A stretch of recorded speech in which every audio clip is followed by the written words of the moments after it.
year is 1099 and the First Crusade is in full swing, but not all the cities involved are on the same side and working together. You will pit your strategy against the other crusading cities, but you always have to watch out for the Saracens who are constantly invading. Who will come out on top and have the most influence in Outremer, which was designed by Stanislav Krasnov, Olga Ilchenko, and Mikhail Alexandrov, and published by Hobby World, who helped sponsor this video. Hi everybody, my name is Nick Murphy of the Brothers Murph, and we are here with Board Game Geek. Well, it's about time we gather our troops and move to the next city, so let's get this game down to the table and learn how to play Outremer. In Outremer, players will be battling to have the most influence in the land. You will each be taking control of a crusading city, and you'll be spreading your bishops, constructing buildings, and conquering your neighbors. As you gain control of the cities, you'll be gaining influence and income, which will fuel your ongoing quest. You can play this game as a standalone game or as various scenarios, but before we get into all that, let's go into the setup. We will be setting up and teaching the game as a 4-player game. If you're playing with 2 or 3 players, there will be a few changes which we will generally see in these light boxes. So after this video, make sure to go and read those as well if playing with less than 4. Place the main board on the table with the colored side up. The art in this game is hand-drawn, and the opposite side shows the original drawing that was scanned, and then the color was added digitally. This side, however, is not suitable for play, so make sure to have the color side face up. Each player chooses a city to play as. Take the appropriate player board and place it in front of you. Shuffle the big green event cards and place 6 random cards face down here, return the rest to the box. Shuffle the green raid tokens and place 1 face down in each space to the right here. Return the rest to the box. Lastly, shuffle the green Saracen cards and place them face down below the event cards. Take the yellow building cards and separate them by their backs and shuffle each deck separately. Take the level 0 cards and flip them face up and place them here. Take the level 1 and 2 cards and place the deck face down here. Turn up 5 cards and place them below the deck like this. Do the same with the level 4 building cards like this so that there are 3 level 4 cards turned up. Note that the level of card is denoted by how many goods that card costs, 0, 1, 2, or 4. Take the blue tactic cards and separate them by the amount of goods on the bottom of the card. Take the cards with 1 or 2 goods, shuffle them, and place them face down here. Turn up 5 cards and place them in the market like this. Take the cards with 4 goods, shuffle them, and place them face down here. Turn up 3 cards and place them like this. The rest of the tactics cards have shields on the bottom. These shields are the same shields as the ones on the player boards. Give each player their 5 level 0 tactic cards. Shuffle the black spy cards and place them face down here. Take the red governor card with the shield that matches your player board and place it in your play area for now. Shuffle the rest of the governor cards and place the deck face down here. Flip up 5 cards into the market like this. Each player takes one of their wooden shields, which are units, and places it in the starting position on the sainthood track. Take the 2 decks of rescript cards, shuffle them, and place them on either side of the sainthood track like this. Gather up the wall tokens. First place the green 3 wall token in Homs, covering up the shield symbol there. Next place a level 2 shield token in every city other than the capital cities. Make sure that the good on the shield token matches the good on the city. For example, Tortosa has a blue pentagon, which is steel, so we need to put a level 2 shield token with a pentagon in Tortosa. The player's capital cities, Jerusalem, Edessa, Antioch, and Tripoli, all start at level 1, which is just printed on the board. Place 1 goods token color side up in each matching city except for the player's capitals. For example, Damascus is a blue city, so place a blue steel good face up here. This good will also match the shape on the shield icon. Place 1 Saracen unit in each city other than the 4 capitals. Then place 1 extra in the 5 central cities. Each player places units, which are wooden shields, in their capital equal to the amount shown here on their player board. So this player places 4 in Jerusalem. Each player places one of their level 1 bishop tokens face down in their capital. Take the coins, influence tokens, remaining goods, and Saracen tokens, and the 3-piece city counters nearby within reach of all the players. Rotate each city piece so that the lighter color area is the one that's showing. This represents the city's level. Place the battle board near the main board and place the blue battle token on the 0 space on the track. Lastly, let's set up the player boards. Each player takes their starting coins shown here and puts them in their supply. Take the rest of your units and bishop tokens and keep them near your player board. Take 4 order tokens matching your color and your 5 starting tactic cards. Each player takes 1 random papal bull card. These are endgame scoring cards, and experienced players may gain 2 and choose 1. Take a good token that matches your capital and place it face up into your supply. For example, Tripoli takes a yellow wood token. Take your capital city piece and place it in the leftmost space on your player board like this. Again, make sure the light colored area is the one showing. Place your starting governor on your city piece here. Experienced players may instead shuffle the whole governor deck and take 2 cards and choose 1 as their starting governor card. Give each player 4 of their crest tokens and 1 crest token of each other player. Finally, give everyone a player aid, and we're ready to begin. As stated earlier, you can play a standalone one-off scenario, or you can play a set of linked together scenarios. We will just be teaching the standalone game today, but all the information for the various scenarios is found in the scenario book. Outremer is played over a series of rounds until one of the endgame triggers happens. Each round of the game consists of 4 phases: the event phase, the planning phase, the order phase, and the income phase. Let's begin with the event phase. The first player will flip over and read the top card of the event deck. Note that turn order is always determined by the sainthood track, so Jerusalem is the first player at the start of the game. The event phase has 2 parts, the event and then Saracen raids. The first player will read out the event, which is the top part of the event card. These may be things that happen immediately, like Byzantine diplomacy, or something that is ongoing for the whole round, like the city upon a hill. Once the event card is resolved, you will move to the Saracen raid. Note that in the first round, the raid is skipped. The only thing you'll do in the first round is flip over the topmost raid token. This represents the color of cities that will get raided during the event phase of the next round. If it is the second round and onward, we will have a raid.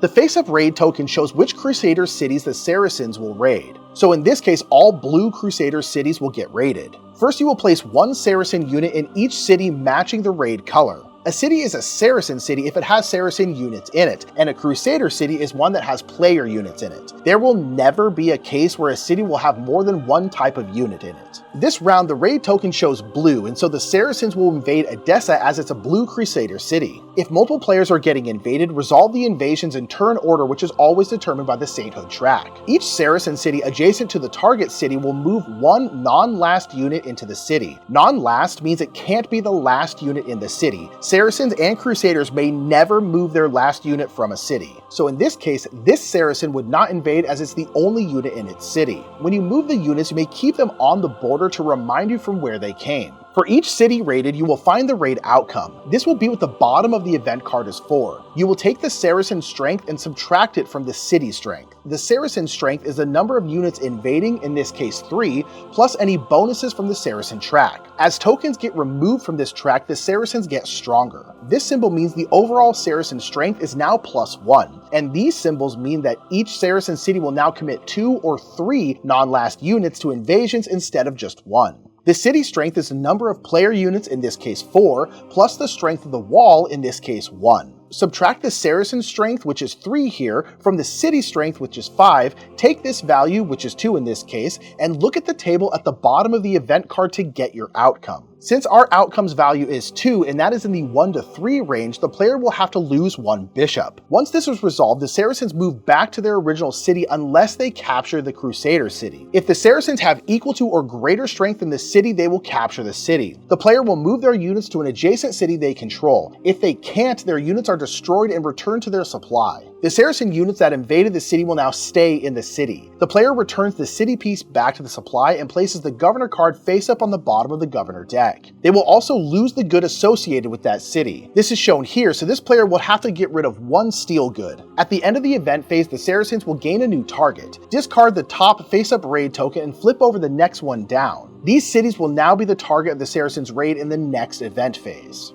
The next phase is the planning phase. This is where the players will choose what actions they will do in the round during the next phase, the order phase. In turn order, players will choose 1 of their order tokens and place it on the matching quadrant of the order cross. The game has 4 main actions that will resolve in this order: build, pray, muster, and march. Players each have 1 token that matches these actions. So if the player would like to build, they will take their build token and place it on the build action. There can be multiple players taking the same action, so if there's a token already there, you will place yours on top after paying 1 coin to the owner of each order token beneath yours in the stack. In turn order, each player will place their first token, and then in turn order they will place a second. When placing an order token, you must decide to place it in the inner slot or an outer slot. The inner slots are the basic actions and the outer slots are the enhanced actions. When placing in the enhanced action slot, make sure to place this side with the arrow face up, which denotes it as an enhanced action. The enhanced actions are stronger, but they won't activate this round. They will activate next round. which means you'll be doing less this round. When you place your token in an outer slot, you will immediately take the top card from the spy deck. This symbol here is a reminder of that. Note that you may only place one of your tokens on an enhanced spot each round, and each enhanced spot can only have one token, no stacking. The moment you get the spy card or during the order phase, you may activate one of your spy cards by placing it face up to the side of your board here. You will choose a target and place that player's crest on the card. Now when the target player fulfills the action on the card, you will gain a bonus. For example, this card denotes that when Jerusalem gains a bishop, you will also gain a bishop. Each spy may only be used once per round, so once it has been used, flip the crest over to show that it's been fulfilled. Once all players have placed their 2 order tokens, we will move into the order phase. In this phase, we will resolve all of the order tokens in the inner slots, starting with build and ending with march. If there are multiple tokens stacked, you will resolve them from top to bottom. Once an order from an inner slot is resolved, it is then returned to the owner, and once all basic orders are resolved, the enhanced tokens move to the inner slots. Note that you will not flip them over. Players need to remember that these are enhanced actions which come with bonuses, so leave the side with the arrow face up. Let's begin with the build action.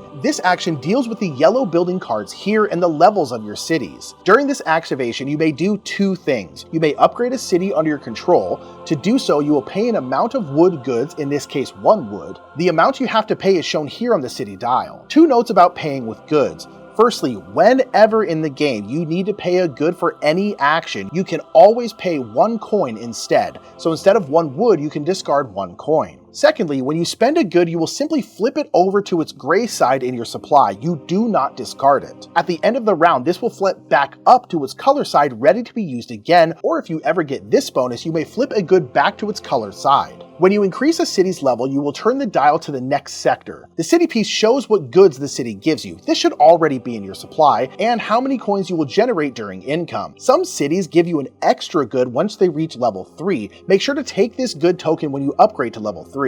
The second action you may take during the build order is to construct one of the building cards. You may construct a level 0 to 2 building, which are these ones here, though instead of choosing from the market, you may always construct a random building from the top of the corresponding deck. You will pay the build cost in the top banner. Note that level 0 cards have no cost and may be built for free. This level 2 card, Pilgrim Shelters, takes 2 candles to be built, but as always, you can substitute paying goods by paying coins. After you pay for the building, you will place it in your building spaces on your player board here. Note that you will never refill the market in the middle of a round, no matter the action. The markets will refill at the end of the round, so leave this space empty. If there's already a building card on your state board, you will stack this one on top, making sure that the bottom of each card is showing. Each state board has space for 4 buildings. If you build a 5th, you will need to discard one of your choosing to make room for the new one. When you're taking the build action with an enhanced order token, you will gain 2 things. 1, you can discount your purchases by a total of 2 goods, so that Pilgrim Shelters we built could have been free, or we could have discounted it by 1 and upgraded a city for 1 less as well. And 2, you may build 1 more building card of any level, including the level 4 buildings. An enhanced action is the only way to build these powerful level 4 cards. Note that the 2 goods discount that you get for an enhanced action cannot be applied to this extra building card purchase, no matter what level it is. The building cards grant you bonuses or whole actions, usually if you meet their conditions. For example, the Leper House allows us to restore 2 goods after we complete a prey action. You may only use each building once per round, so once you have used it, place a spent marker on it to remind that it cannot be used again this round. The next action that will resolve is the prey action. This is how you will move up the sainthood track. When you resolve the basic action, you will move up 2 spaces on the sainthood track, plus 1 for every candle you spend, up to 4 for a maximum of 6 moves up the track. 2 shields cannot occupy the same space, so you will skip over these spaces as you move up the track. You will gain any bonuses your shield moves over or lands on. These spaces will give you a rescript card, and these allow you to train or move a bishop. When you gain a rescript card, you will draw the top one from the deck on the left. You may have a maximum of 3 rescript cards, and you will need to discard down to 3 if you draw more. Rescript cards can be used in one of 2 ways. You may use the card as a good of the type shown at the top of the building card, so if we were buying a building card that needed horses, we could discard this rescript card to pay for it. Or you may use the rescript card when it states on the card. For instance, this card allows you to discard a spy card from another player's board. The other action is to train a bishop or move a bishop. To train a bishop, you will take any bishop from your supply and place it into a city where you have another bishop. Make sure to keep your bishops face down, as they can be either level 1 or level 2, and you want to keep that secret. If you decide to move a bishop, you may move one into an adjacent city. You do not need to control this city. It can be controlled by another player or the Saracens. We will talk about why bishop levels are important in a bit. When you do an enhanced prey action, you will gain an extra bishop action, and you may take a level 2 rescript card from here. These are much more powerful, but the only way to gain one is to do an enhanced prey action. If your shield reaches the end of the sainthood track and needs to move more, it will loop back around to the beginning. Note that this will send you farther back in the turn order. The next action is the muster action, and here you may do two things in either order. You may recruit 2 units plus 1 for every steel good you spend, up to 4 for a maximum of 6, and you may distribute these units into your cities however you like. The second action you may take is to gain new tactic cards. The tactic cards are used in battles, which we'll talk about during the next action. The basic action allows you to gain up to 2 level 1 and 2 tactic cards, which are these ones, though you may instead gain a random one off the top of the tactics deck. You will pay the price shown at the bottom of the card, and then we'll take the card into hand. You will start the game with your 5 level 0 tactic cards, which have your crest on the bottom of them. You can have a maximum of 5 cards in hand, so when you gain a new tactic card, you will need to discard a card. If you discard a level 0 card, place it in your own discard pile face down under your board. If you discard another level of card, place it face up at the bottom of its respective deck. If you do an enhanced muster action, you will gain a 2 good discount on your basic action of recruiting or gaining a tactic card. You may also purchase another tactic card of any level, including level 4, and per usual, this is the only way to get the powerful level 4 cards. Note that, as with the build action, you may not use the 2 good discount on this bonus purchase, no matter the level or the card you're buying. And remember to not refill the market after you take a card. The last action to get resolved is the March Order. The basic March Order allows you to move 4 units plus 1 for every horse you spend, up to 4, for a total maximum of 8 movement. When you move, you will choose a target city adjacent to at least one city you control. You may move units into this city from any adjacent territory that you control. So with 6 movement, I can move these 6 units in. Note that you must always leave at least 1 unit behind in the city you are moving from. You may never voluntarily abandon a city. With an enhanced March Order, you get 2 more free movements. And if you end up in a battle, you will gain 2 extra strength, and you may replace the governor in one of your cities with one from the market. Governors will activate at the end of the round, so we'll talk about them a bit later. If you move your units into a city controlled by another player or the Saracens, then a battle will commence. You know some fighting had to happen. If another player controls the city, you'll be battling them. If it's the Saracens, the player with the closest city will control the Saracens. In the latter case, they will draw 5 cards from the Saracen tactic deck here. The battle will carry out the same way regardless of whether you're fighting a player or the Saracens. Place the battle board in between the fighting players. Battles will take place over 4 stages. The first stage is calculating the initial power difference between the attacker and the defender. The base strength of each side is how many units they have in the fight. The defender will then add the wall bonus to their strength, and the Saracens will also receive any +1 bonuses from the Saracen track. And the attacker will gain a +2 strength if they're taken in enhanced action. You will move the token to the difference in the strength of the 2 sides. So if the attacker has a total of 7 strength and the defender has a total of 6 strength, the token will be on the +1 side of the attacker. The second stage is maneuvering. This is where players will play out their tactic cards. Each player will get to play 2 cards, always starting with the defender. The active player will choose one of their tactic cards or one of the Saracens' tactic cards if the player is controlling them,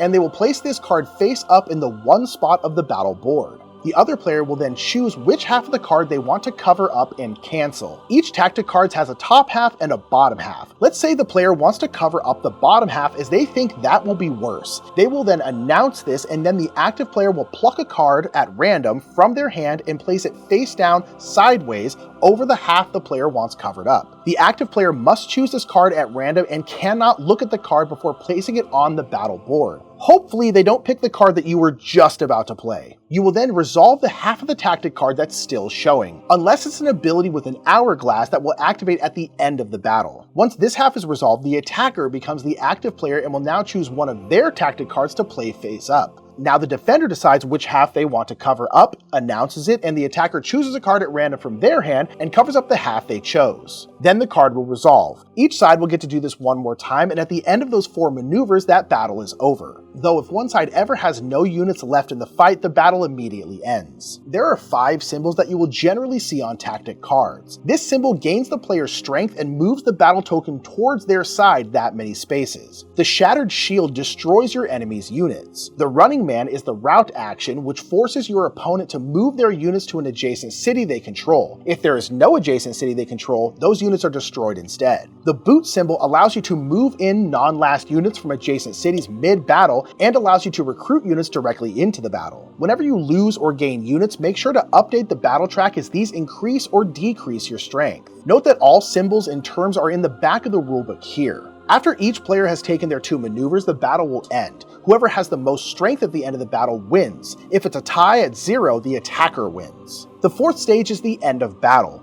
First, do any end of battle actions shown with the hourglass. A common end of battle ability is to force your opponent to discard tactic cards. Normally, you would gain these back at the end of a battle. When you discard tactic cards, you will take all the cards you played face up in this battle, shuffle them, and discard 1 at random. If it's a level 0 card, you will gain it back into your hand. If it's a level 1 through 4 card, it gets discarded to the bottom of its respective deck, face up. When this happens, you will take one of your level 0 cards of your choice from your personal discard pile back into your hand, so you're back up to 5 tactic cards. Now the losing side must retreat. You will immediately destroy one of these units, and then any remaining units move to an adjacent city they control. If there's no such city, the units are all destroyed. Then both players will take back all the tactic cards they played in this battle. Next comes Devastation. Regardless of the outcome of the battle, the city is downgraded a level. Make sure to lose the good of the indicated type if the amount goes from 2 to 1 good. Lastly, the winning player takes control of the city. If it's the defender, nothing changes. If the attacker wins, they take the city piece from the defender or the supply if it was a Saracen city, and the defender has to give them the corresponding good, in this case a candle. If the city has a governor, you may keep or replace that governor with one from the market. Remember to not refill the market. Once all tokens on the march action have been resolved and the enhanced orders have been moved to the inner slots, the order phase is over and we move on to the income phase. This income phase has 4 stages. First is taxation.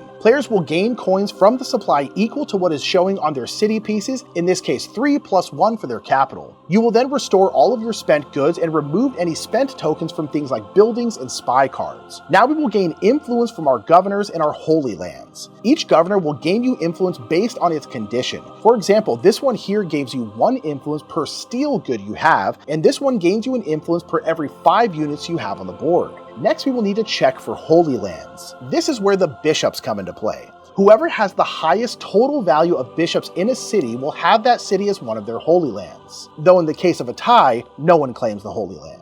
To determine this, you will flip up all of the bishops in a city and see who has the highest value. In this case, Tripoli has 2 and Antioch has 1, and so this is a holy land for Tripoli. This is why it's important that you don't show what value of bishop you are placing when you do the prey order. If only one player has bishops in a city, then you do not flip these face up as they automatically win it as a holy land. Players will now gain 1 influence for each of their holy lands. All bishops that are face up are now turned back face down. Note that there are rescript cards and tactic cards that also deal with holy lands, so you will do the same process if one of those cards is played during a round. The last stage of a round is to check whether or not the game ends. If one of the endgame triggers has happened, you will proceed to endgame scoring. If not, you will go back to the event phase and play another round.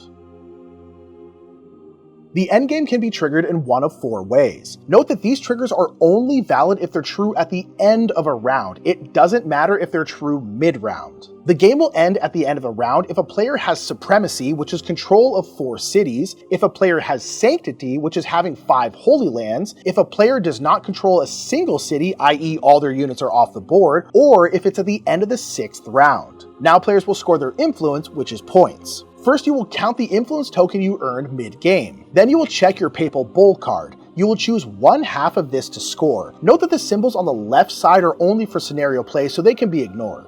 Next, you will score 8 points if you met either the Supremacy or Sanctity endgame conditions, and you'll gain 16 influence if you met both. Lastly, you will gain 1 influence for every 4 coins you have rounded down. At the end of all that, the player with the most influence will win. If there is a tie, whoever met the most endgame conditions, like Supremacy and Sanctity, will win. If there's still a tie, whoever's farthest to the right on the Sainthood track breaks the tie and is the winner. And that is how to play Outremer. Outremer is all about careful planning. As you're planning out your actions, you have to take special care to look at your supplies, your goals, and what the other players are doing. Do you do an enhanced action and forego a precious action this turn, or do you keep both of your orders basic? You've got to keep an eye on the other players' units, bishops, and of course those pesky Saracens.